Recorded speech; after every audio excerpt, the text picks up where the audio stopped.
Otherwise, thank you so much for joining us. We are happy to see so many folks this evening here to learn a little bit more about Alberta energy.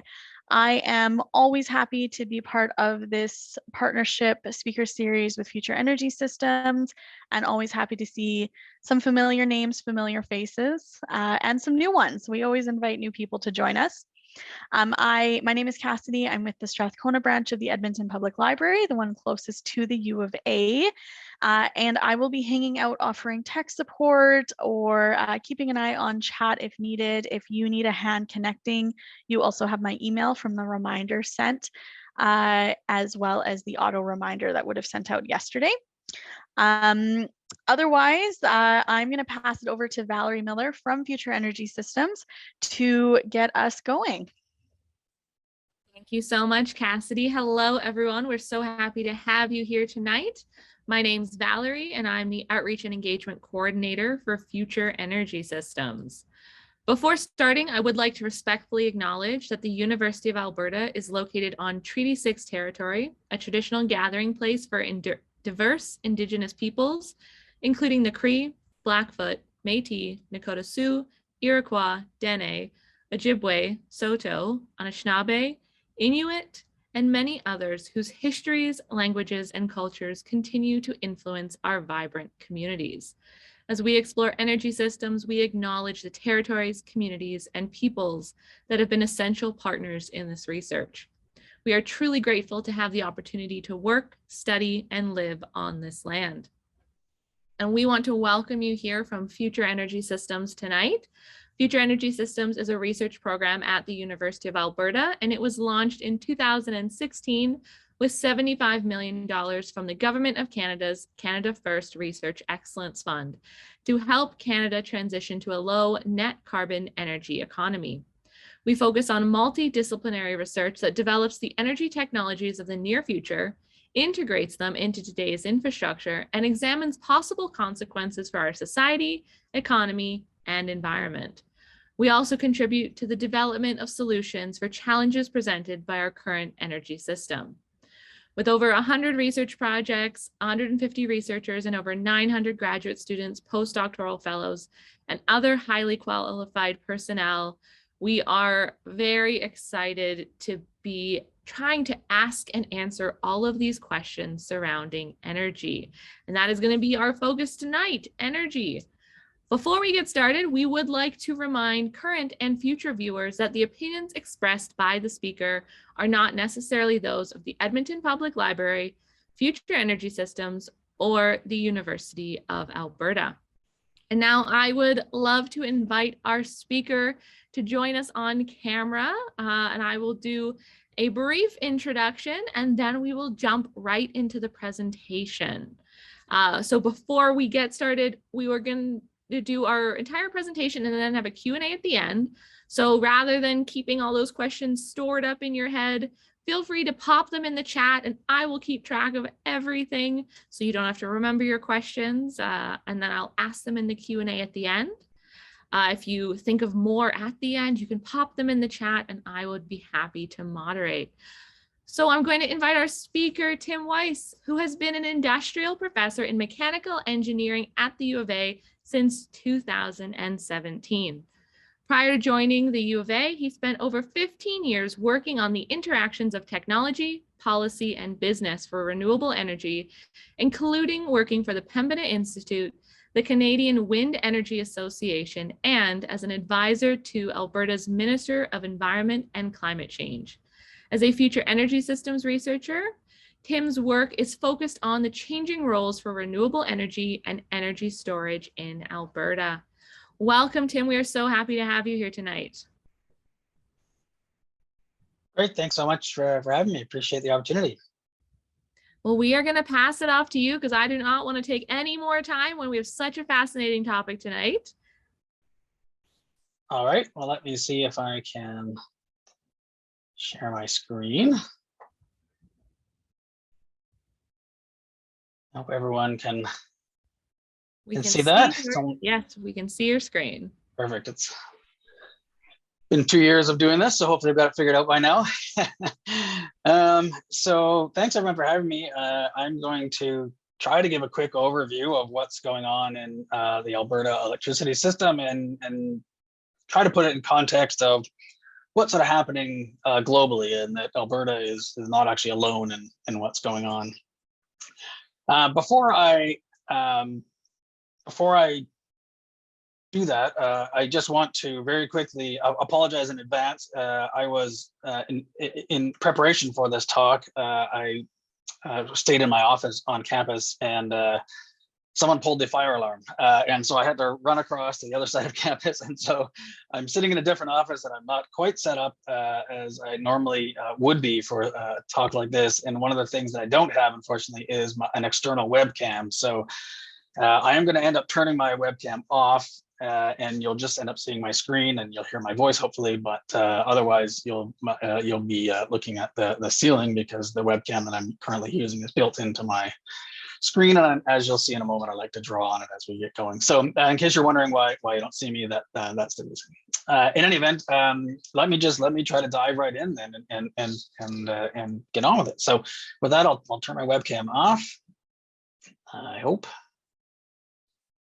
There we go. And I am just one last thing I want to do is just make sure I've got the chat available in case I mess something up. But okay, perfect. So let's then dive in. My talk is basically, I want to talk about the Alberta electricity system, but as I said a moment ago, Alberta is kind of not totally unique in terms of what's going on in this what we call energy transition or electricity transition, and so we'll touch a little bit on kind of what's going on globally as well. So you've already heard a little bit about myself. So my background, by and large, my area of research for most of my career has been renewable energy, and so my career has sort of moved from actually working in communities themselves on renewable energy projects more towards energy policy, and then more recently teaching at the university. So here's some on the right hand side. You can see some of the actual projects that I've worked on, and more recently I'm pretty interested in electric cars and sort of torture testing our electric car in the last couple of Edmonton winters and summer, running the thing down to -33 and +37 and in a single year. And so we've got some interesting battery data on how electric cars are performing in a location like this. And if you're not interested in listening to electricity, but you want to talk about something else, you got hockey, collecting old hockey gear is a passion of mine. So that's something else about me beyond the electricity file. But let's obviously we're here to talk about energy and talk about the electricity system in particular. And now is an incredibly interesting time to be doing that. There's so much going on. The system is evolving. I think most people wouldn't argue with the fact that it's probably evolving faster than many people anticipated, and those changes are happening across the system. We'll focus mostly on the electricity system today, but as we'll start to see that there is a lot of convergence between some of what we used to think as more disparate components of the of the overall energy system. But one way or the other, it's an interesting time. There's so much going on, and I like to tell all my students, if you're interested in energy, now is a good time to be an engineer, because there's lots happening, including probably you probably might have seen in the news yesterday just this announcement around new carbon policy and carbon targets in Canada. So what we'll talk about today, I want to talk about the electricity system in particular, so where our electricity comes from. But to contextualize that, I want to talk a little bit about just sort of how much energy do we actually use, and sort of to think about sort of the scale of the problem, or scale of the problems, maybe the wrong word, but the scale of what's going on, whether it's in our electricity system or more broadly. Then we'll talk a little bit about the actual electricity system in Alberta. So where do we get our power from when I turn my computer on or flip my light switch? What's actually behind that? What's getting that energy to my house? And then how is that system changing and evolving in sort of almost in real time? And then lastly, want to talk a little bit about kind of the work that we're doing through future energy systems at the University of Alberta, and some of the research that our graduate students are doing. So before I get into that, I'd like to tell this story. It's a little bit of kind of background about myself, but I often tell the story to my students, where it's a little bit of a background of my own history, where I started out mechanical engineering as my background, and I went to do master's and PhD work in looking at wind energy in the Arctic and cold weather issues with wind turbine blades. And I was interested in this question of remote communities in Canada and potentially adding renewable energy hybrid systems or wind systems in particular into those communities, because most of the communities in the Arctic or in far-flung parts of the country rely on diesel electricity to power their own electricity local grids, and that's very expensive. And not only that, but it's expensive. Let me say this: it's expensive at the best of times, but it can be even more expensive in the event of you having an emergency where fuel needs to come in via airplane or airlift instead of coming in on a winter road, for example, or being barged in. And so in certain cases, emergencies can really drive the price of diesel through the roof. And then obviously running a diesel generator in a small little community 24/7 is also not necessarily something you want from a local air quality point of view. So lots of interest in adding renewable energy systems to kind of decrease the dependence on diesel in these communities. And this is a problem that Canada's known about this, and Canada's been researching this problem for many years before I came onto the scene. And it sort of in all of that time, we managed to develop about 3 or 4 of these individual projects that we've kind of up and running in spite of putting a fair bit of time and effort at some of those projects. That's changed a bit now. There's a few more that are up and running, but there weren't a whole lot of success stories in Canada, in spite of having done a fair bit of research in the area. We look right across the border, of course, to our friends in Alaska, and these are all the WindDiesel projects. This is a few years old now. In fact, almost a decade old. But this is we're looking right across the border. Similar style communities, similar size communities, similar weather, and many. I can't remember the number of them. I want to say about 15 or 20 wind diesel projects up and running just in Alaska alone. And so the question was, well, what's going on? Why Canada was actually first to, or sort of Canada and Alaska. Canada and Alaska had been working on these areas sort of in partnership, but Canada had put some of the early R&D and actually had some of the first wind projects up and running. And why had Alaska taken off and in some cases almost reverse engineered some of the work that Canada had done and basically picked up the ball and run with it when we hadn't maybe seen through all of the all the fruits of our labors, I guess I should say. And what that comes down to, in part at least, was, I don't know if anyone remembers this lady here, but Sarah Palin, who had burst onto the national scene, but at the time was the governor of Alaska and ended up running as the Republican vice president candidate a while ago. I have a hard time telling my students this story anymore because she's faded a little bit from the public consciousness. But in any event, Sarah Palin was the governor of Alaska, and one of the last things she did was to set up what was called the Alaska Renewable Energy Fund, where it was basically explicitly taking some of the significant oil and gas revenues that the state collects and start putting them towards long-term energy solutions that weren't going to necessarily keep communities dependent on diesel for the long run. And so it was an interesting turn of events, but some of that money and some of that long-term thinking that went into the state helped them to sort of leapfrog the R&D work that we had done in Canada. And so the point of that story, which is something that I'll come back to a little bit in this as I talk about today, is that energy systems are not only about technology changes, but they're invariably intertwined with policy, economics, and of course politics. And so it's hard to talk about just one of those topics without touching on some of the other ones.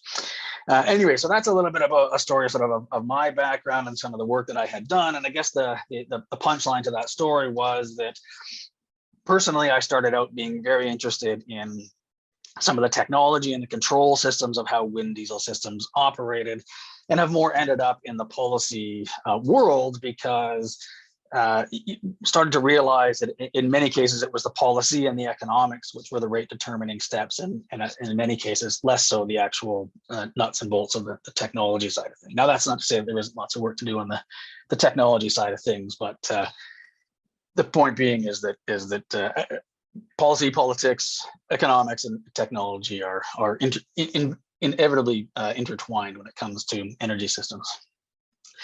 So let's then contextualize a little bit sort of the scale of where our energy comes from in the country. And so here's a graph. I know it might be a little bit hard to read, but this is from the International Energy Agency. And on the left-hand side, you can see the different sort of major sources of energy that go into our system.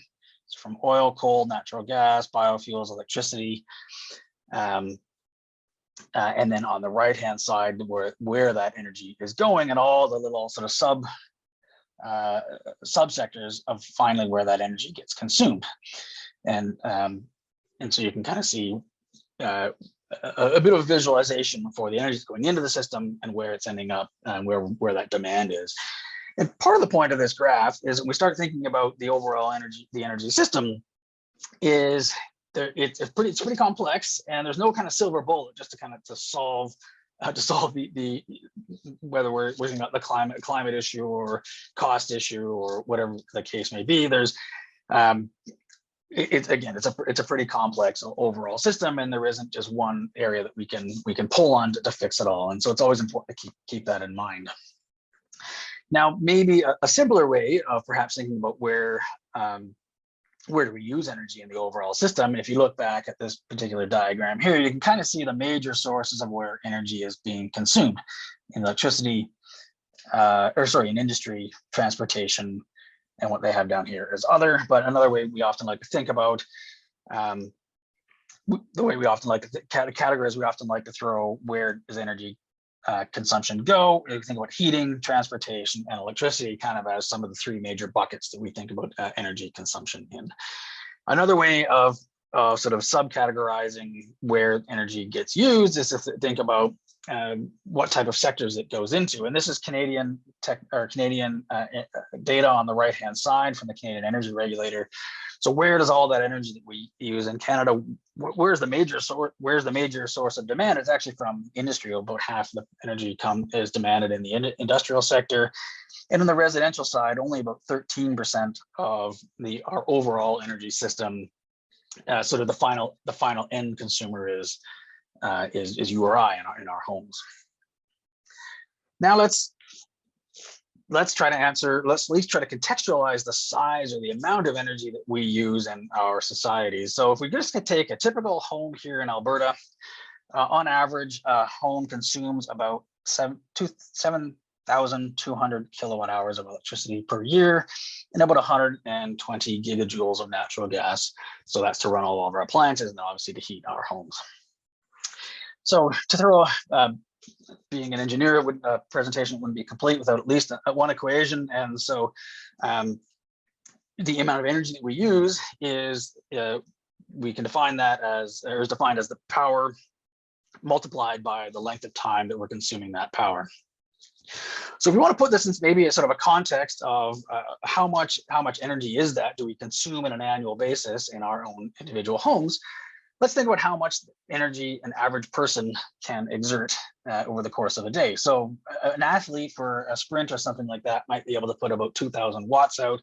But if you were asked someone to sit on a bike and pedal it, or dig a ditch and shovel it, or load boxes, or for an 8-hour day, they might be able to exert about 80 watts sort of as a constant output. And so if we take that 80 watts and we multiply it by 8 hours in the day, and then we convert from make a conversion here, we can basically come to the conclusion that if I basically hired someone to try to generate enough electricity for my house, or to try to heat my home with the friction of their hands, or whatever the case may be, this is the amount of energy that they could generate if I had hired them for 8 hours a day. Those are both the same unit, or those are both the same amount of energy, just converted into different units.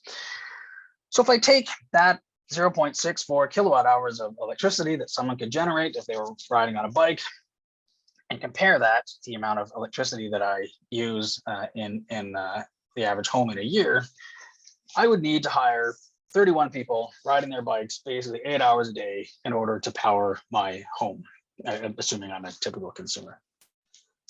So that's a lot of people riding a bike. Now that's only providing the amount of electricity that I wanted to consume. Now, if I want to have also my home heated in a cold environment like Alberta's, we would need to have an additional 140 odd people riding their bikes. I'm using bikes as an analogy here, but basically exerting that amount of energy over the course of the day.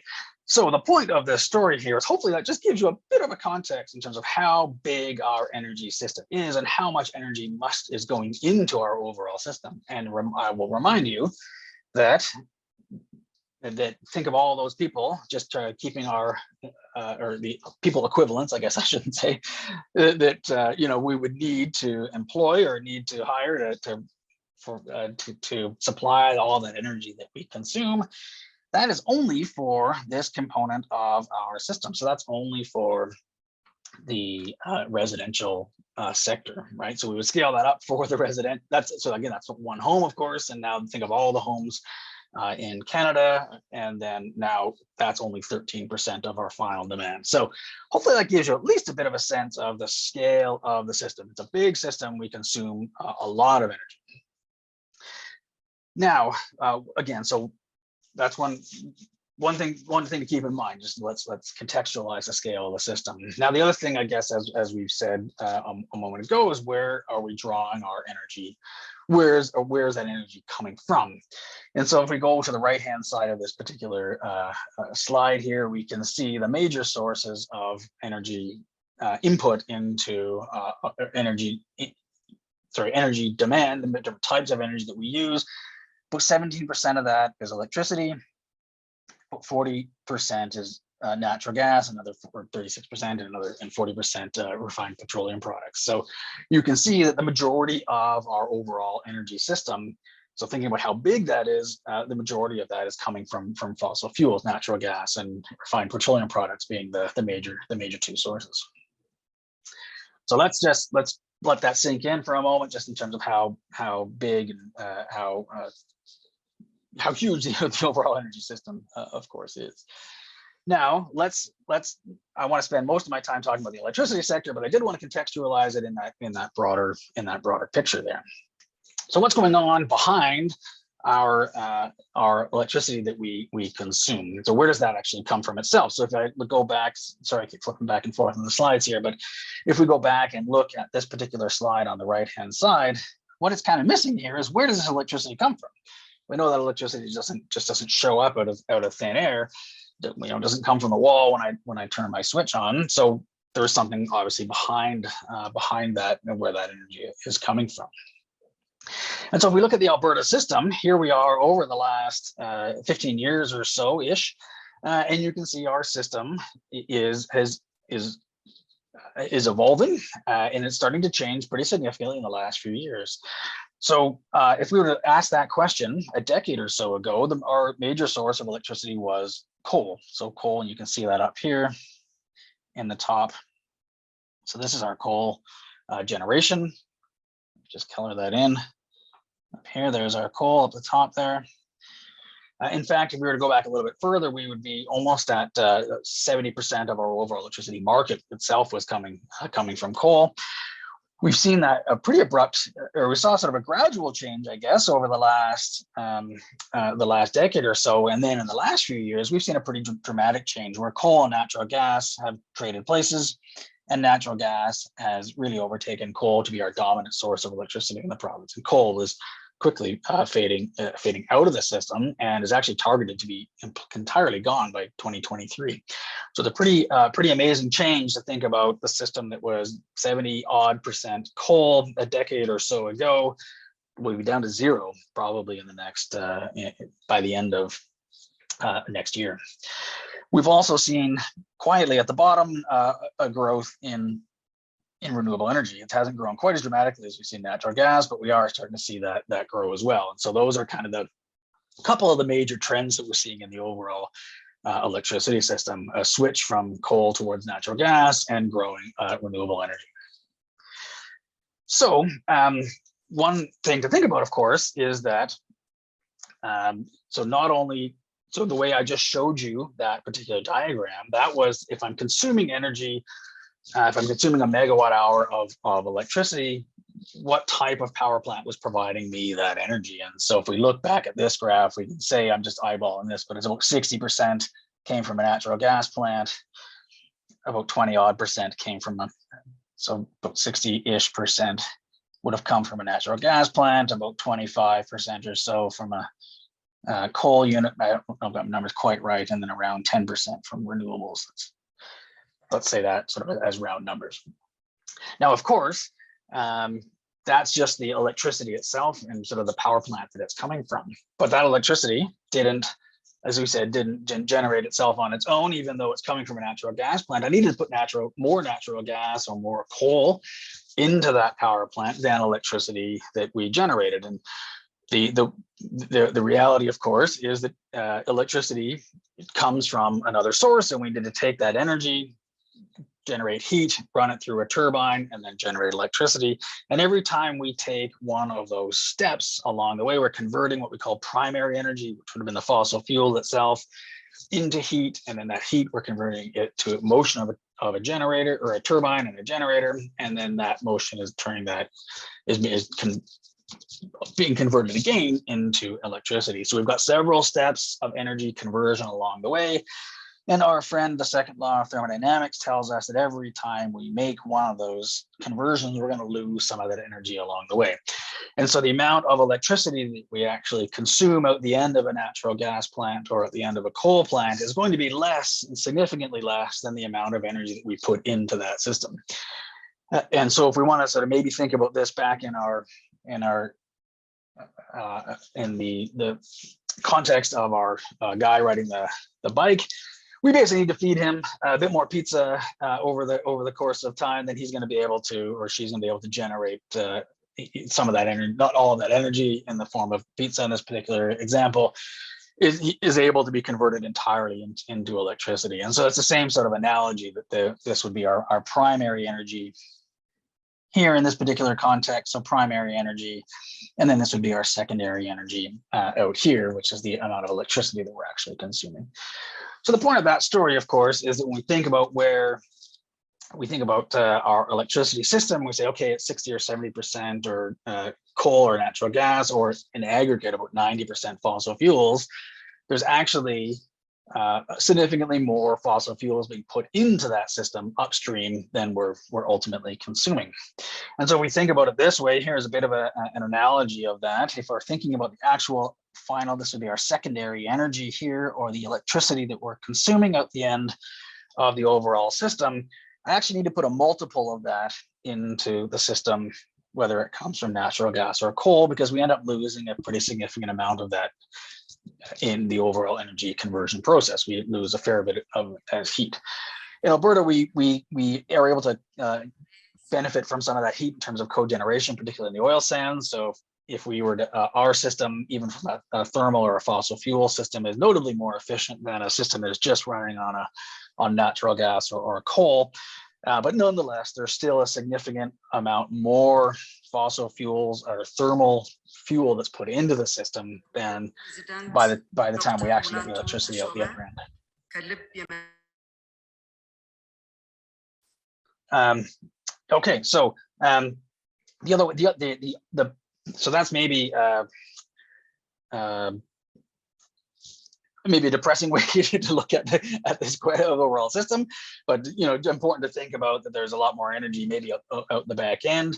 But the potential positive way to think about the system is if we start to see more and more renewables onto the system, that the renewables, every time they come into the system, they're actually displacing. They don't have these same sort of thermal losses, and so they're displacing more than the amount of energy that they're generating. They're actually displacing somewhere between 2 and 3 times as much fossil fuels that need to go into the primary system, if we think about that on the left-hand side of this particular graph.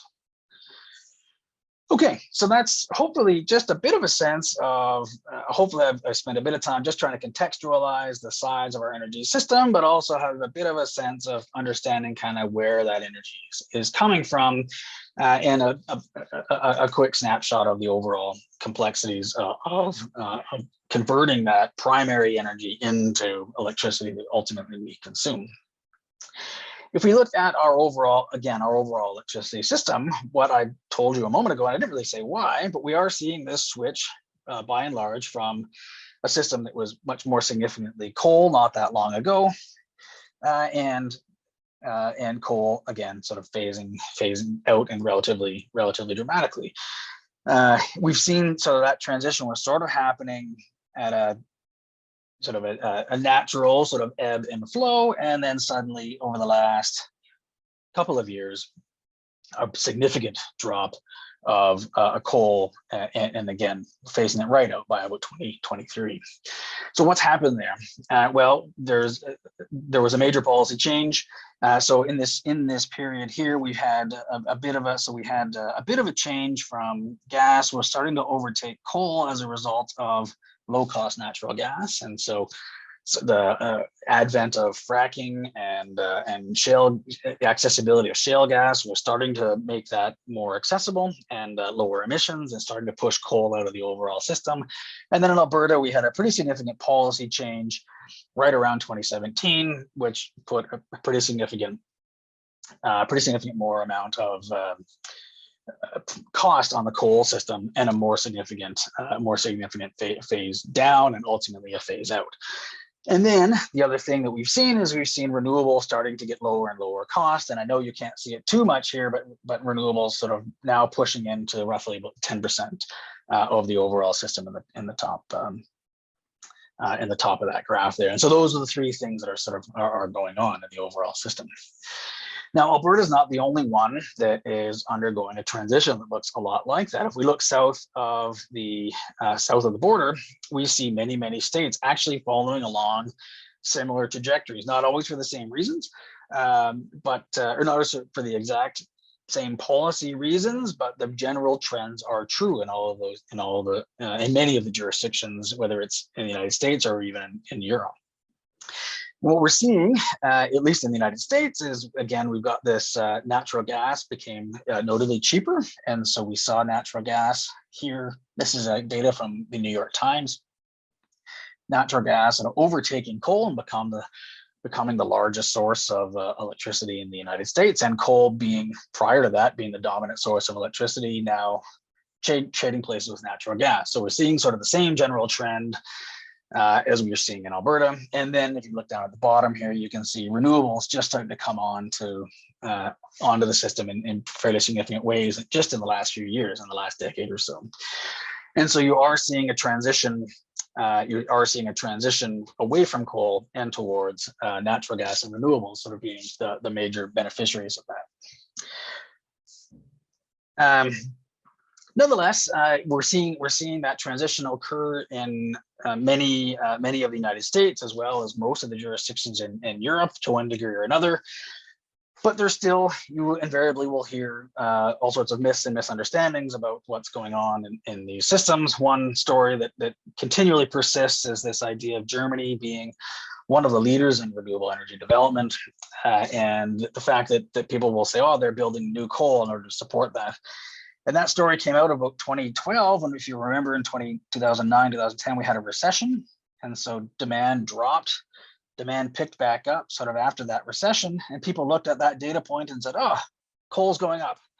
We must be seeing an increase of coal as a result of renewable energy being developed, when in fact, if you look at the longer term trend, coal has been on the way down in Germany. It's even though they're also phasing out their nuclear fleet for entirely different reasons.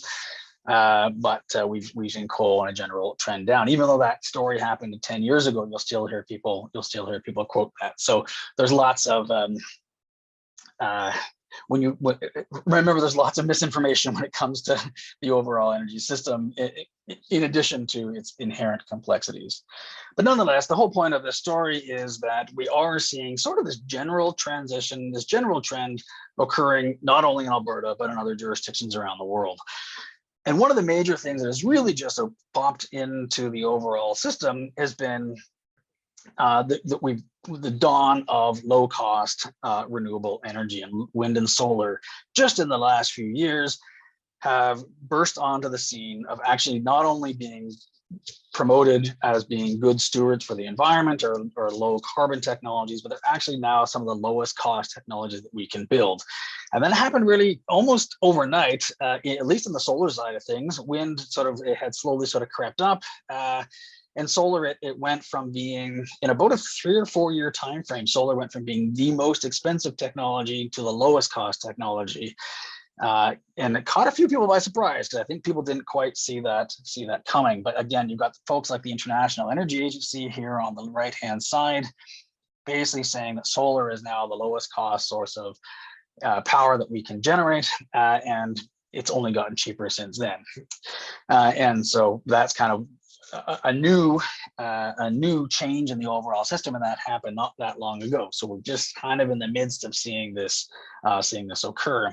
And wind was about 7 or 8 years ahead of solar, and actually being some of the lowest cost energy that we can build. And so if I look down on the on the left-hand side here, this is the Energy Information Agency, which is a branch of the United States Department of Energy. And you can see what they have reported in terms of what is being built in the US. And if you look at that trend, so what are the new power plants that are being built? There's basically no coal has been built in about 10 years in the United States. And all that we're seeing getting built is natural gas, wind, and solar. And a little bit of nuclear. It doesn't show up in this particular graph, but really those are the 3 major technologies that we're seeing get built. Again, starting what we're seeing also in Alberta. So we're not alone in kind of this energy transition. The other interesting thing, just in the last couple of years, that batteries have sort of shown up in a pretty significant way. So again, we're living this in real time. It's kind of happening right before our eyes. And so going back to what I said right at the beginning, that this is a super interesting time to be looking at this stuff.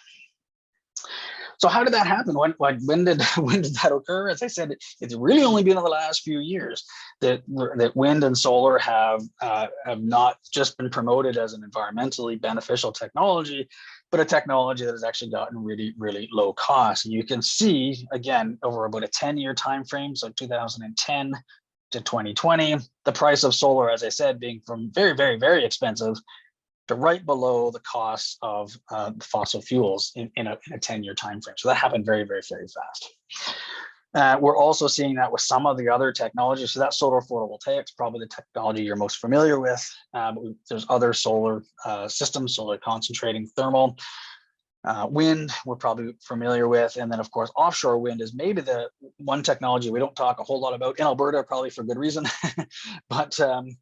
But offshore wind is probably one of the next big technologies as it's sort of pushing through, again, from being more expensive than fossil fuels to competitive or lower cost than fossil fuels in about a decade or so. Pretty big opportunity for offshore wind in many parts of the world. And so that's going to be another exciting technology to watch for the next little bit. Again, one of the things, though, is this happened really quickly, and I think it caught a lot of people by surprise just how quickly those costs change. And we look at the International Energy Agency on the right-hand side of this graph, big, a big agency that's been tracking energy data for decades and decades and decades. If you look at their estimates of solar, so this is from 2020. So I know it might be a bit hard to read, but I'll color it in green here. So these were their estimates in different parts of the world, sort of what they thought solar energy costs were. 1 year later, when they updated their numbers, look at the change in those costs. That most of them had almost cut in half over the course of a single year. And so again, very, very, very rapid changes. And so that has reverberating impacts in terms of what does that mean for our overall system and our electricity market as we start to plan for the future.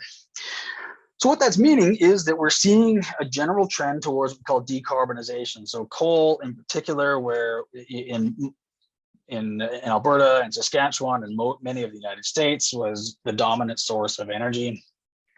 We're seeing that transition happen pretty quickly, where the coal plants are phasing out and natural gas for a large part is taking its place. And now we're starting to see wind and solar start to push some of that natural gas out. And so we're sort of seeing a two-step process that is significantly decarbonizing the overall system. The other thing that, of course, you're probably aware of, the other thing that's starting to happen is that now we're starting to talk about electric vehicles coming onto the grid and moving electricity moving transportation onto the grid. And a significant amount of our energy we talked about earlier comes from transportation. So now we're talking about maybe pushing that onto the electricity system and having the electricity system play a much more significant role in the overall energy picture than maybe it had in the past. But that is because we can only do that if we imagine that we've got relatively low cost fuel and a relatively low emissions fuel. And so the idea then is decarbonize the grid, clean up the grid, and start to move other things onto it. And that's starting with electric vehicles, as well as the other thing that we're starting to see now is starting to push some of the heating and industrial processes, or maybe push is the wrong word, but starting to see new technology that might help electrify some of those processes as well. The good news here, though, is that if we go back to remember at the very beginning of this, we said just how big the system is. And so now I think, oh my God, do I need to make our electricity system 10 and 20 and 30 times as big to handle all that? If I start imagining moving these major parts of the energy system onto the electricity grid. The good news is that, good news perhaps, maybe not the right way to think, maybe not the right phrase to use, but the news is that we do waste a lot of energy in these two systems. An electric car is 2 or 3 times as efficient as an internal combustion engine car in terms of taking its energy and turning it into kinetic energy. And for many heating applications, at least from a building warming point of view, maybe not an industrial side, but at least from a building warming point of view, we can run things called heat pumps, which can be 2 or 3 times efficient as our furnaces. And so we still imagine putting a lot of that energy into our electricity system, but it's maybe not quite as daunting as a task as it might look like if I were just to look at that graph on its own. But nonetheless, hopefully the take-home message here is that one way or the other, if we're imagining decarbonizing the grid and then starting to electrify everything, quote unquote, we are going to need a lot more electricity. Maybe not quite as much as it might look at first blush, but we're still going to need a lot more. So the system is going to get bigger.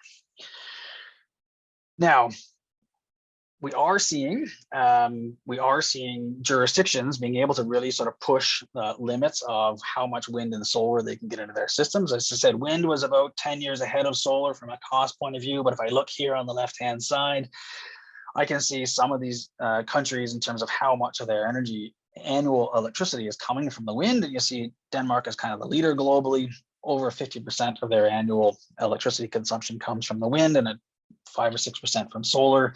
Other jurisdictions are sort of pushing well above sort of 20 and 30%. And so we're seeing this decarbonization happen and renewables kind of push into levels that maybe we hadn't anticipated that they could have in the past. So that's, again, what's kind of going on globally. If I look on the right-hand side and we say what's going on in Alberta, I've just taken this list from the Alberta Electric System Operator.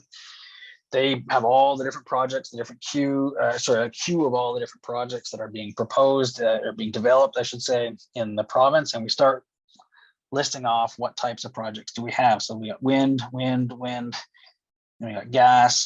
Load is not Earth's demand, so it's not a source of energy. Wind.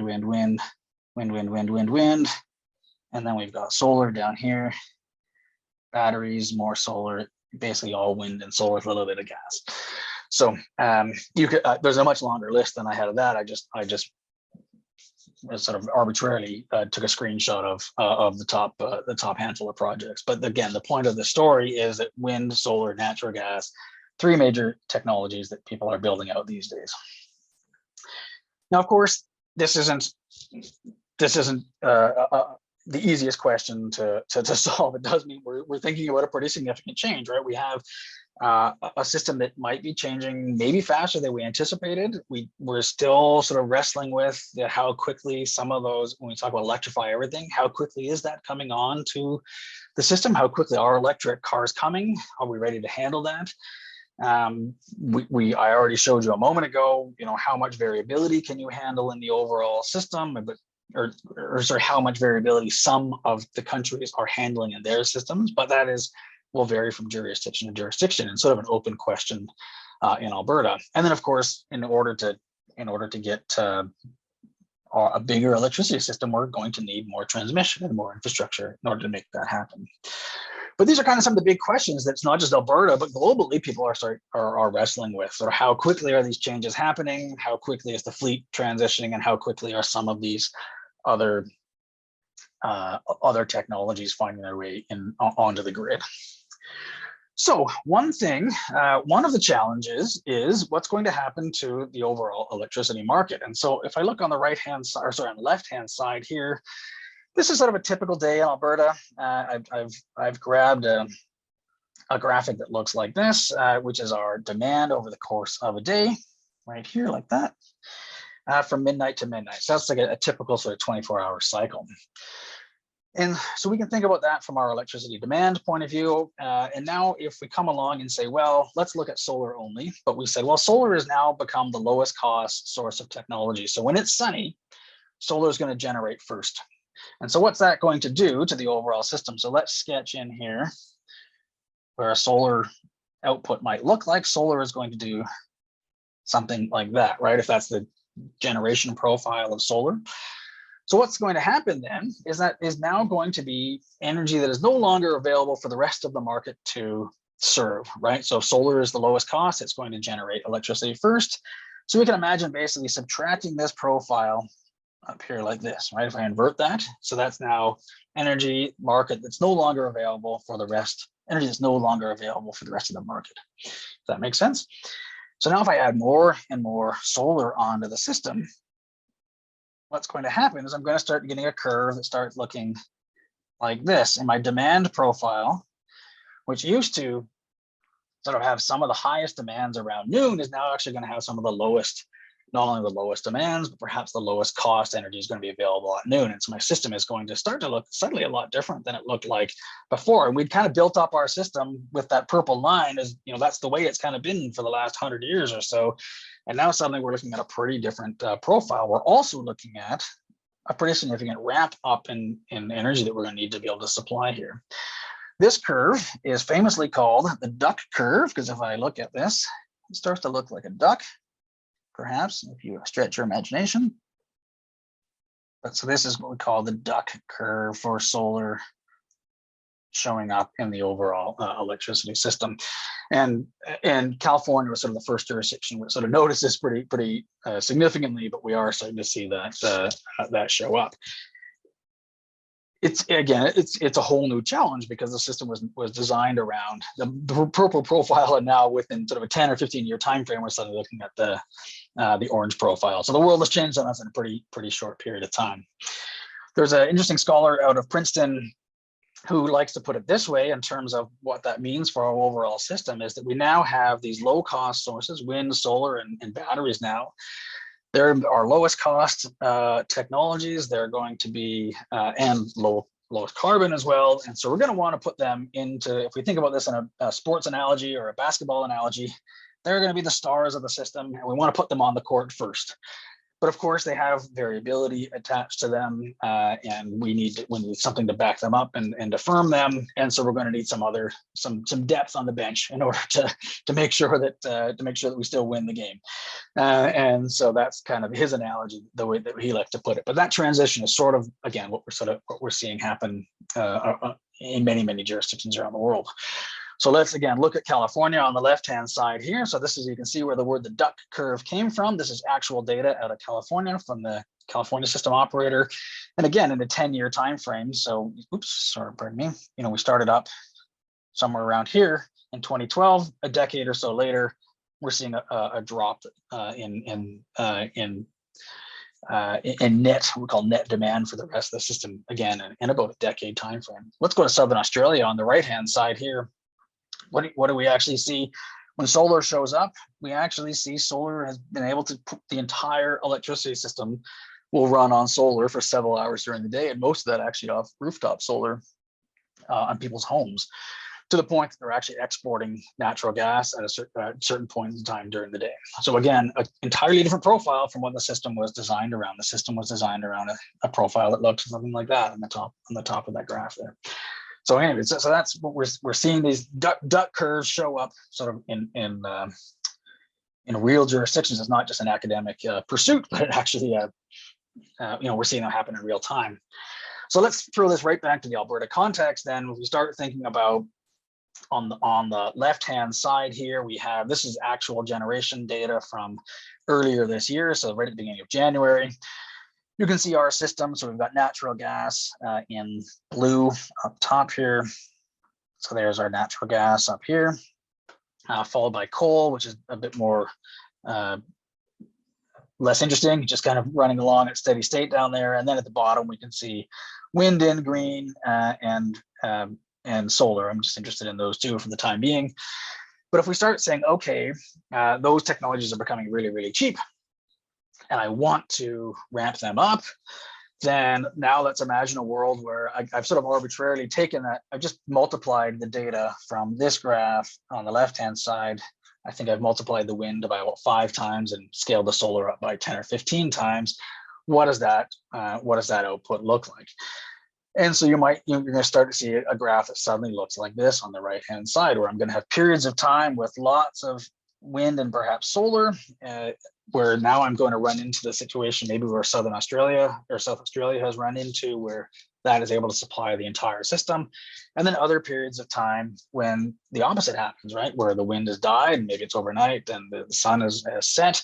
And now I have a pretty significant demand for energy. So maybe I need to have batteries in the system or a better import-export ability. So you can think about this as a problem, or you can think about this as potentially an opportunity, that in periods of time on the left-hand side here, I'm going to have very low cost power. Maybe I can export some of that, or maybe I can use that low cost power to charge up a battery and then sell it during periods of time when the renewables have dropped. One way or the other, it's new, right? That's a whole new system that we'll be thinking about. That's a whole new. The market will operate differently, and the overall system needs to operate differently if we imagine that world sort of plays out. What that sort of inevitably leads us to is probably needing to have better interconnection between provinces. If you looked back at that graph that I'd shown you a little bit while ago about some of the jurisdictions, some of the countries around the world that have pushed renewables to relatively high levels, one of the reasons they're able to do that is because they can buy and sell power from their neighbors relatively easily. Canada's not so well set up to do that. For the most part, if you look at this graph, this shows us where we trade electricity in the country. For the most part, you can see we actually do a lot more trading north-south than we do east-west. And so most of our jurisdictions, to the extent that we're connected to the United States at all, exchange power with the US probably more than we do with each other. And so maybe that's one area that we need to start thinking about in Canada. How can we better interconnect some of our systems if we're going to have an increase in wind and solar in the overall system, or just an increase or difference in demand, whether we've got electric cars or other things on the system. So we might have better need to be interconnected to one another. So that's definitely one issue that we're looking at. So all of that is basically to set the stage very, very quickly for some of the work that we're doing. I work with a research partner, Andrew Leach, in the School of Business, and some of the questions that we're looking at with some of our grad students are around some of these questions, particularly in the Alberta context. And so this is just very quickly to highlight some of the work that they've done, including looking at, on the left-hand side here, one of our graduate students was looking at the evolution of the wind fleet in Canada. And so if we look about a couple of decades ago, an average wind turbine would have been this size. Last year in 2021, an average wind turbine, I haven't drawn that very well, but you can kind of see the circumference and the height of an average wind turbine, how that's kind of changed over the last couple of decades. And sort of he's mapped that out and looked at the evolution of the fleet. Another student we've got, Taylor Palin, is working on that question, which we spoke about a moment ago. Let me just flip back here. if we imagine this green profile, all I've done is multiply the existing fleet and multiplied it by 5, but maybe that's not the right thing to do. Maybe we should think about maybe putting wind turbines in other parts of the province. Right now, we've generally clustered much of our wind sort of in the southern part of the province. You can see down here. And we're starting to think about, well, maybe you can even see some of the proposed projects are maybe going to be a little more diverse areas. And so maybe we have a bit more variability that might result. And so the project that he's working on is looking at how might I think about putting wind turbines maybe in other parts of the province that we haven't thought about. So maybe further west, or maybe even way up further north, for example. So that's one of the projects that some of the work that he's doing under the Future Energy Systems grant.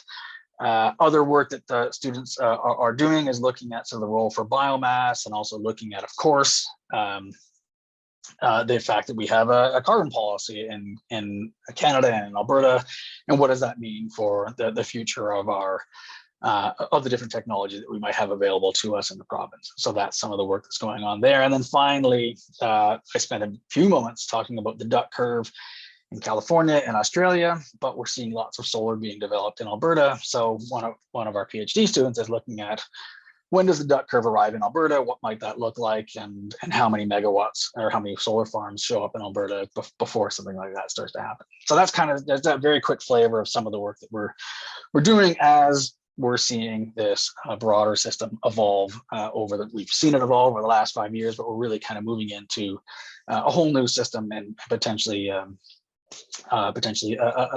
new exciting paradigm. So that's it.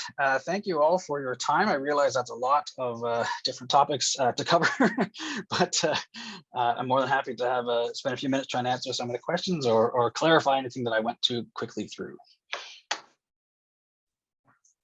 Thank you so much. You can't see everyone else, so I will wildly clap.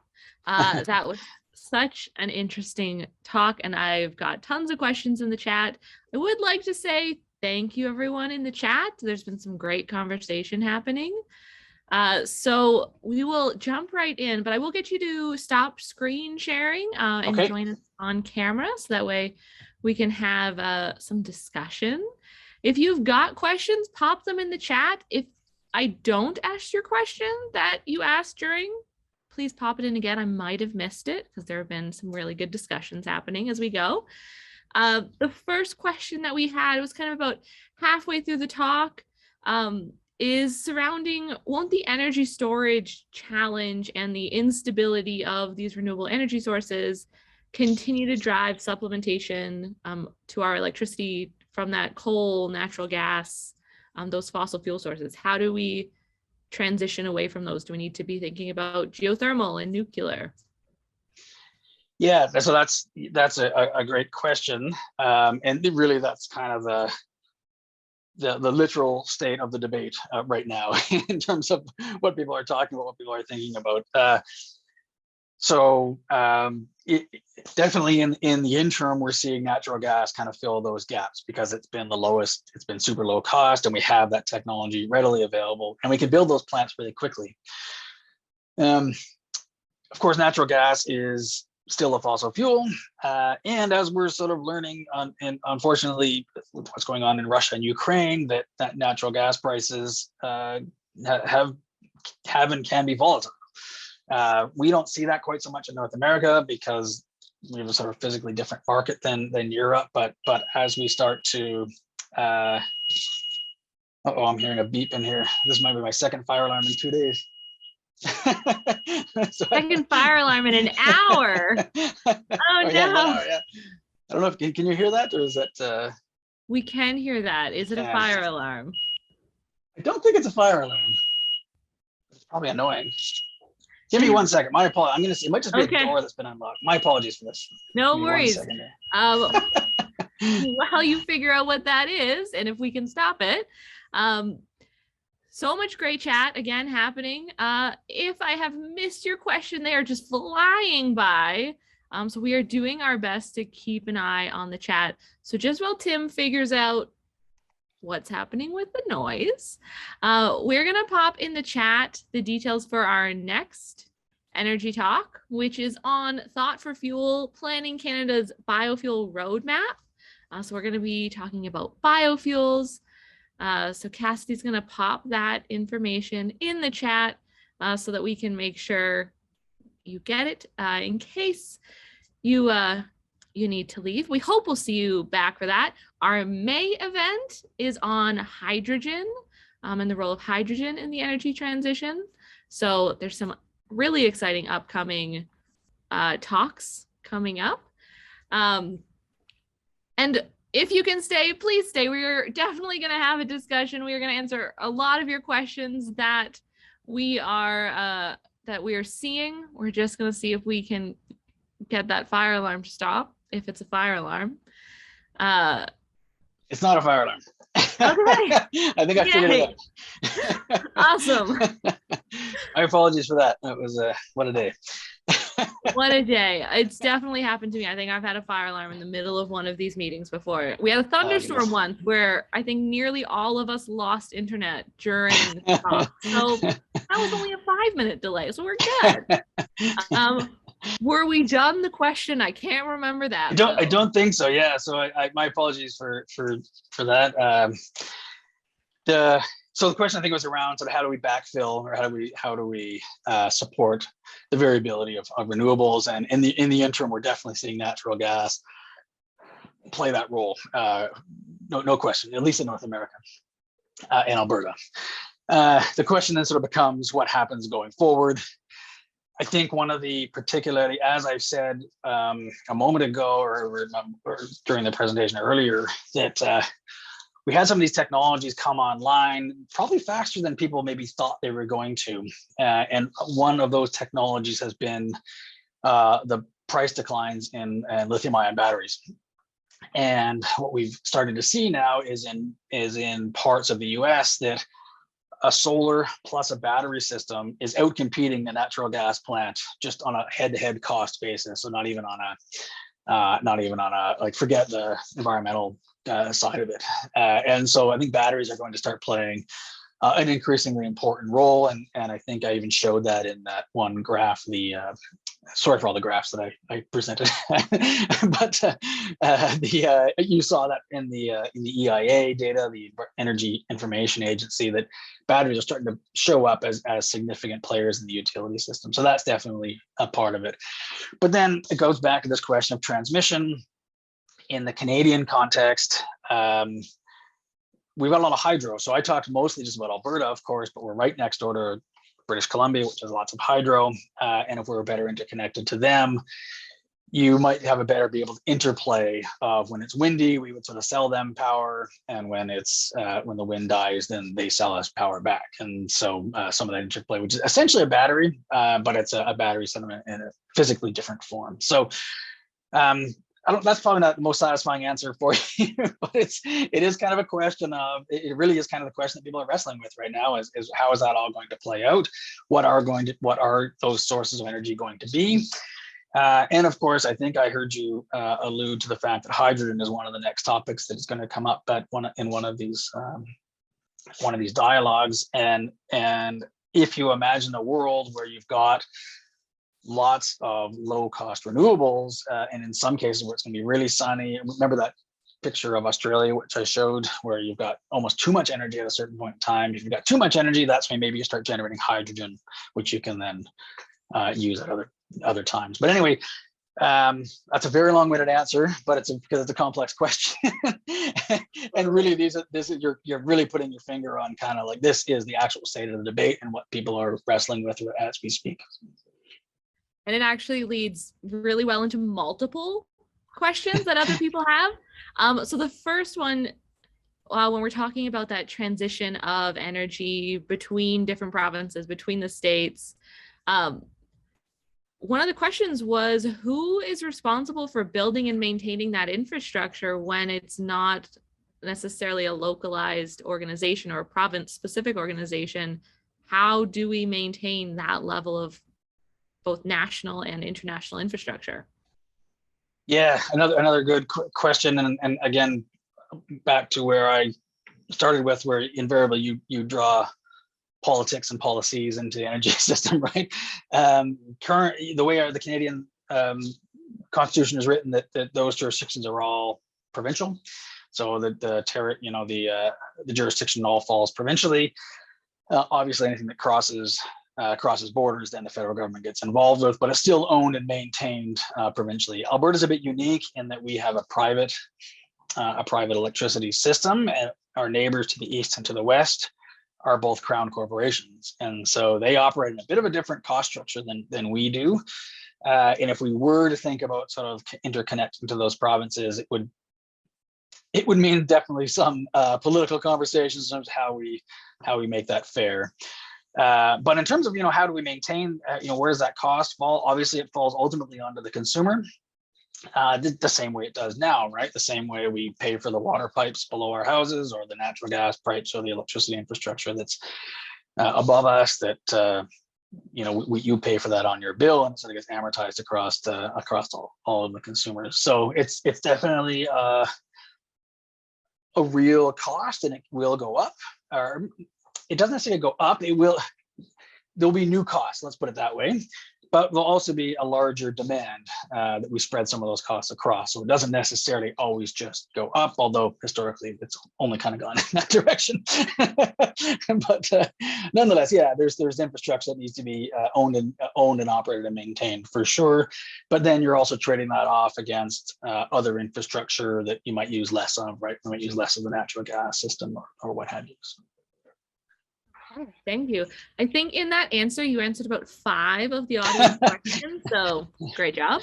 If anyone has something they want to clarify in their question kind of around that, how we would transfer that electricity between sources, pop in another question. But jumping back to your first answer, the other question that kind of came up through conversation is, you're talking about batteries are going to become a much bigger component. Batteries are concerning to a lot of our audience members tonight, surrounding the potential mining for the materials, recycling of the materials when they're ready to go into landfills or to be recycled.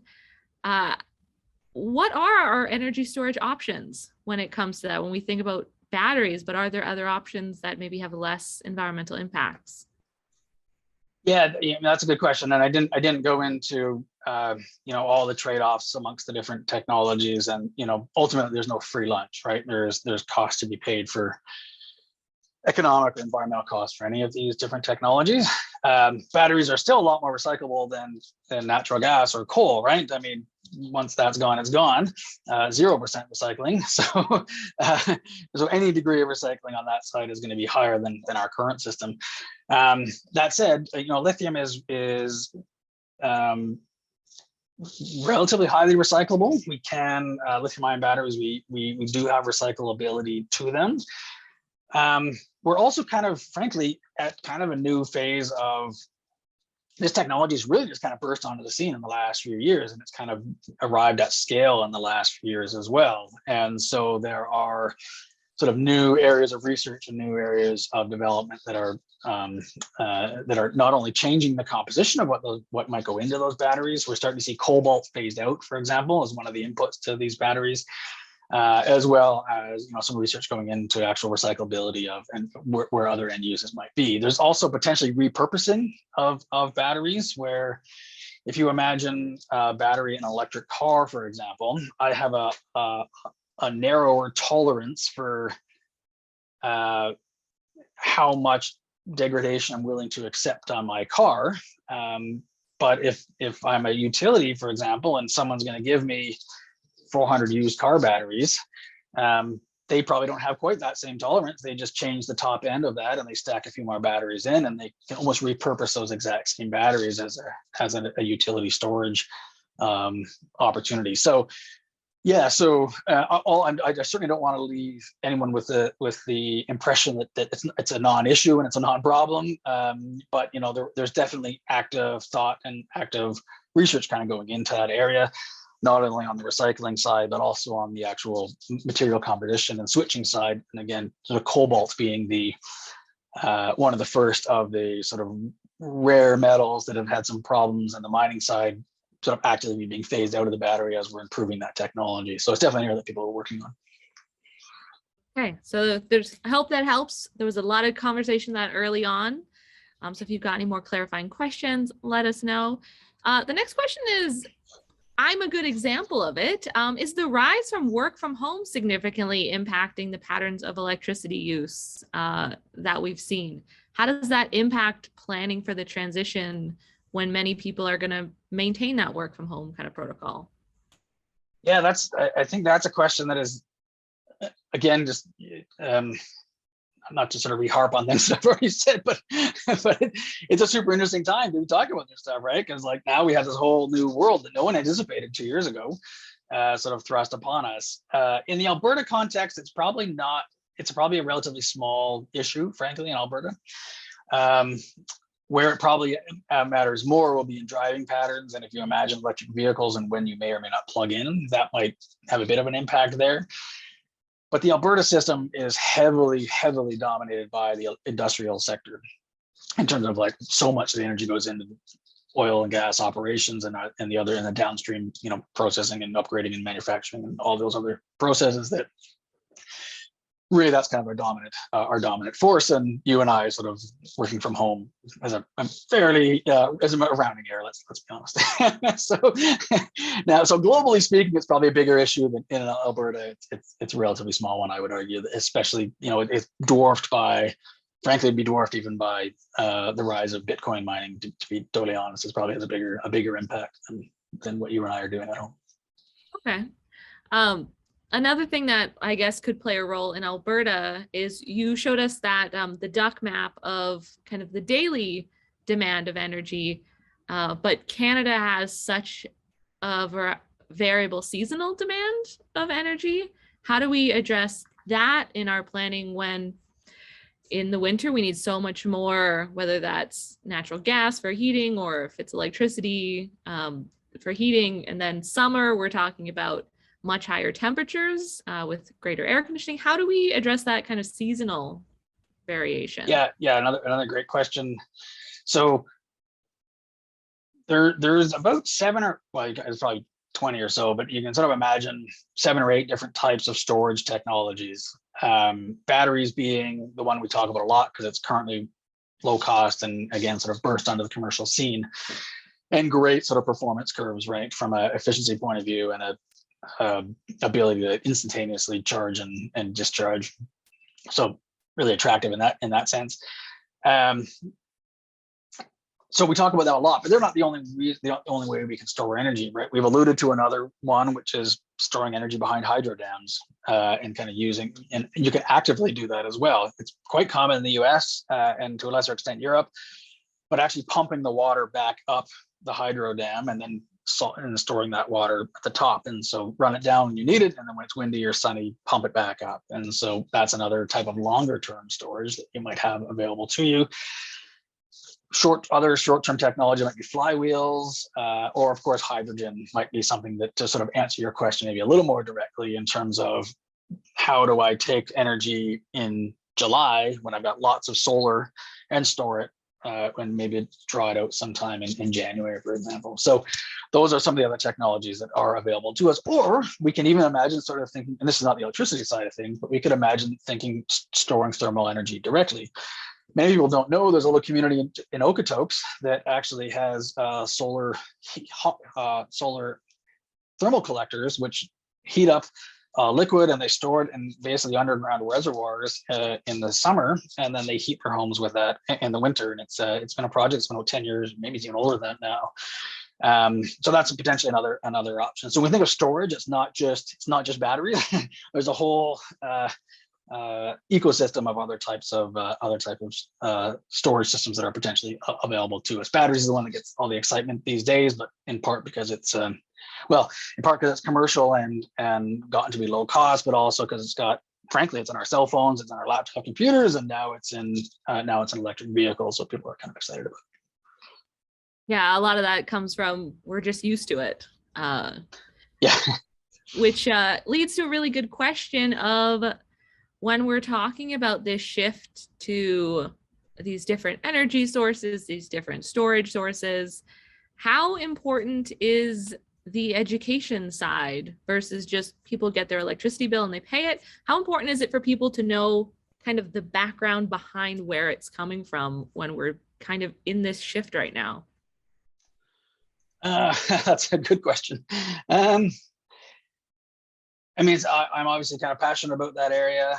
Spent a lot of time, sort of in public education and politician education, frankly, about where our system comes from and how the system might be changing. I definitely think it's important, but also at the same time, I don't think we can expect, or we should expect necessarily everybody to understand how the entire system works. There's just too much information for everybody to necessarily be able to process. I don't know how the intricacies of my, all the semiconductors of my computer work, but I still use my computer. And so I think there's kind of a balance there that's reasonable. The more people that understand it, the better, in part because we do, because many of the energy, and many of the energy, what do I want to say here? Going back to what I said earlier about the fact that energy and policy and politics are intertwined, we elect a lot of the people that end up making some of these decisions. And so, as indirect decision makers through our votes, through our politicians, I think we want to be making sure that we're making good choices and that our politicians are making good choices on our behalf. But I don't expect everyone to be have a degree in energy management, frankly. So I don't know if that's a good answer to your question or not. But no, the more we know, the better. But let's be realistic too. Yeah, absolutely. The next question we have, again, anyone, if I've missed your question, please pop it in again. Keep popping your questions in there. There's great discussion happening. The next question is around that low cost wind and solar that you mentioned. Yep. People are wondering if those costs are unsubsidized costs, as well as are those large scale project costs, or even on, like, if I wanted to put solar panels, we're talking about those costs, or are we talking about big scale projects? So kind of a few questions around those low cost wind and solar projects. Yeah, so I'll pop a link into the chat here. You can go to it, and then maybe I will see if I can share my screen here. I'm just going to pop up to, this is a financial firm in the US called Lazard. They're not the only one. Can you see this here? It says levelized cost of energy. So this is there are others you can go to, but this is kind of one of the go-to ones. So they publish every year updated costs of what all the different technologies cost and what's called a levelized cost of energy, LCOE. So to try to answer that question directly, you can see on the left-hand side here, they publish subsidized, and these are subsidized costs in the US. And then we have unsubsidized as well. And basically what you can see is that, so there are subsidies that go into the system in the US. Of course, there's subsidies on the other side of the ledger as well. But by and large, what we're seeing is wind and solar aren't dependent on subsidies to be the lowest cost technology these days. That was true probably 5 and 6 and 10 years ago. It's not anymore.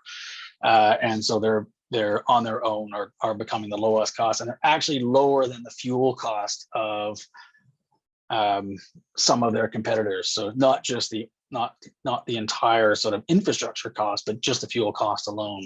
So much cheaper than maybe cheaper than coal, much cheaper than nuclear, which has become one of our most expensive technologies, and starting to really compete with natural gas in the last few years. Okay, thank you. And thank you, Cassidy, for popping that link in the chat for anyone who wants to go a bit more in depth. Yeah, and I'll just, if you look at that graph more, you can see the different types of cost structure that you can see for the different technologies. So nuclear being our most expensive, and then wind and solar at the bottom being our least expensive. Perfect. So yeah, that link's in the chat. Anyone who wants to look a little bit more. And those are multi-scale. Like, does the cost depend on the scale of the projects that we're looking at, or? Oh yeah, yes it does. Absolutely it does. Yeah. And so for physical reasons, wind scales up better, very significantly. So large wind farms are at a significant technological and economic advantage to smaller scale technologies, and that has more of a physics component to it because of the kinetic energy that we harvest out of the air. Solar, on the other hand, doesn't. So the solar module that I put on my roof is basically the exact same one that you can put into a solar farm. The difference there is more of purely in economies of scale, that I can hire someone, to put up 1 million, literally, solar modules, or I can hire someone to sort of come onto my roof and put a few solar modules, and almost the labor cost ends up being a much more significant component of the cost of someone on my roof compared to putting millions of them into a solar farm. And so there is still a disparity in rooftop versus solar farms. It's more to do with the economics of scale than the actual technology. On wind, it's more the technology than the soft cost. Thank you. A bunch more questions just flew in, and I don't want to run out of time, so I'm gonna go through them quickly. What are the major influencing factors on government policy? Just a tiny little question there. What are the major influencing factors for industry in the transition? Does one entity, government or industry, have to step up first financially? Where to go with this one?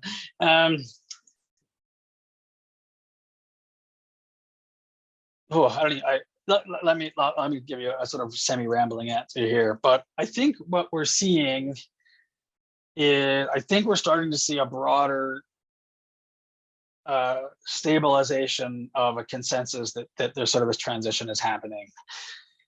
Historically, we definitely had sort of fits and starts of a jurisdiction sort of moving ahead of maybe the other jurisdictions, Germany being a good example of that, or Denmark, or in Canada, we've seen Ontario maybe, or California take a step ahead. And sometimes they paid a premium for doing that, for kind of being the leaders, and you can argue whether that was the right or the wrong thing to do, but that's what they chose to do. Now I think we're starting to see, and then some of it got pulled back when the government changed, or there was resistance from different sectors, or whatever the case may be, consumers or industry, whatever the case may be. I think now we're sort of seeing a lot more consensus around, as we're starting to see 3 different actors all kind of move in the same direction, where we're seeing a lot more of a global consensus around the fact that climate change is not going away, that we need to be preparing for it, that it's becoming a significant risk, and governments are starting to implement policies kind of consistently in that direction. That sort of sets the stage, I think, for industry to kind of say, okay, this is not something it's not going to be a fly-by-night issue. We need to be preparing for it in the long term. And so that global consensus, I know people talk about COP and how that's the gab fest and not a whole lot gets done, but it sort of sets the stage, COP being the UN conference that we go to every year. But it sort of sets the stage for that when people in industry hear that globally we're saying the same things every year, governments are making new commitments every year, kind of all in the same direction. So it sets the stage that that's where we're going. And I think it gives industry a lot more comfort that, okay, this is kind of the direction that we're rowing in at this stage in the game. We're starting to see policies. Alberta's had a carbon policy for 15 years. I think people don't realize that, but in 2007 we put a carbon policy in place, and it's had its changes, ups and downs, and this, that, and the other thing. But on the industrial side of things, it's been incredibly stable. And that's kind of, industry knows in Alberta, if I'm building an oil sands project or a gas project or whatever the case may be, that's going to sort of be part of the infrastructure, right, or part of the thinking. So those types of long-term policies, I think, start to set the stage. And then on the other end is, consumer demand and consumer uptake for this stuff. And then ultimately those two things sort of intersect when consumers elect their politicians or buy their products. So it's not an easy question to answer because there's a lot going on there. But I think the point of this story is we're starting to see a confluence of a lot of those things, where governments are kind of moving in one direction. Banks and financing and insurance companies are more and more worried about climate risk and long-term investment risk and where they're putting their dollars. And the technology, whether it's electric cars or wind or solar or what have you, have sort of matured to the point where they're going to be commercial. And you sort of put those three things together, and you're a bit of a confluence of events where I think, generally speaking, there aren't many people that would argue that this transition is not happening. The question is maybe how quickly or how deeply, but it feels like it's more of an inevitability now than maybe it felt 5 years ago. Yeah, absolutely. Even future energy systems existing and having this many researchers is definitely kind of a sense of that. All right, I think we're at our last question. The chat is just alive. So, and there was a thank you for that last answer from the questioner.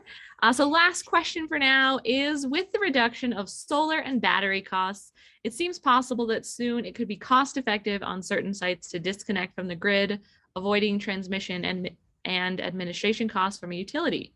Is there a likelihood of this happening on a large enough scale to impact the economics for the utility and remaining ratepayers? Are enough people going to go off grid? Yeah, you guys have asked all of these great, really, you've hit kind of all the key questions, the questions that are super live to the debate right now. And I certainly don't want to leave you with the impression that that any of this is easy, that it's all necessarily inevitable, and that these answers are easy either. So I'm trying to give you my best sort of sense of what's going on, but I felt I needed to clarify that there's still lots of challenges in the road ahead. Yes, so I could go on and on about this for a long time. Unfortunately, I've only got a couple of minutes, but there is an actual term for this, and it's called the utility death spiral. And it's where exactly what we were saying. So remember earlier we said, okay, we start building transmission, we have new transmission costs, and then suddenly someone realizes that, wait, it's cheaper for me to put solar and batteries, and I'm just going to disconnect altogether. That leaves fewer people then that need to amortize those new transmission costs. And frankly, we are starting to see some of that. It's definitely happening in some jurisdictions south of us. And then you start to see policies switch that were sort of encouraging solar to now suddenly, okay, the cost structure needs to change a little bit. And this is a tangent, but the same thing is partially true on electric cars, where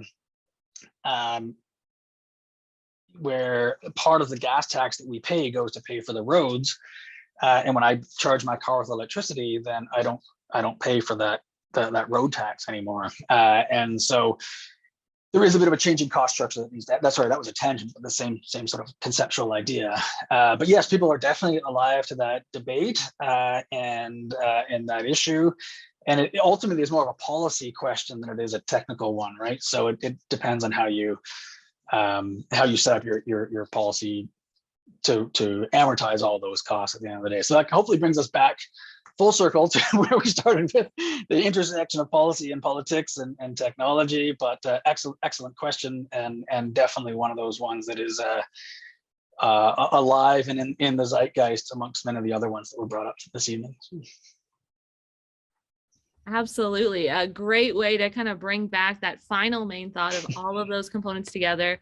Amazing questions, everyone. I wish we had time to answer more of them, but we are at the end of our time. Again, Tim, I'd just like to give a huge round of applause from everyone in the space that you can't see, but from Cassidy and I. That was a wonderful talk. I'm sorry you've had 2 noise problems tonight, but we are so glad that you were still able to join us. My pleasure. Thanks so much. And I think I sent my email up there. If anyone has any other questions I didn't get to, I'm more than happy to, maybe I'll flash that up really quickly one more time, but more happy to, if anyone has any questions or wants to debate anything I said, more than happy to carry on the conversation there. So thanks for your attention. I appreciate you coming out, especially when the Oilers are playing. Yeah. Anyone got the score so far, or are we still okay? Just before we wrap up, I'm just going to throw in the next talk. So the link is in the chat. So if you want to join us on April 27th for Thought for Fuel, Planning Canada's Biofuel Roadmap, that is in there. I'm sure Cassidy is going to throw in the May link, which is on hydrogen. We don't have all the details yet, but it will be on hydrogen. And I'm just going to throw a couple more links in the chat. If you are interested in learning more about future energy systems, you can check out our website, join our newsletter, and also connect with us on social media and YouTube. This talk will be on our YouTube channel. give us a bit of time. It takes some time to edit, but we will absolutely have this available, as well as lots more content where you can explore energy. We have another one of Tim's talks on our YouTube channel, so you can learn more. But thank you all so much. Cassidy, I'm going to pass it to you for final remarks from the library. Great. Thank you so much, Tim, and thank you, Valerie. And thank you everyone for the discussion. Honestly, so many people have such great thoughts, and I think that this conversation is really the rich part of it. So thank you so much. Valerie, you really covered everything. We have the upcoming talks. You're welcome to register just to hold a spot, even if things change between now and May. I know that seems like a really far time from now. I will be sending a follow-up email with the feedback survey, all of the links, as well, as long as Tim doesn't mind me sharing it, your email if people do want to get in touch, have more questions, or even debate. I don't know, I'll leave that open to you. And if you're interested in any of our other events at the library, you can always check them out at epl.ca. Otherwise, thank you so much, and I hope everyone has a fantastic evening. Thank you so much, Cassidy. Goodbye, everybody. We'll see you next month, we hope.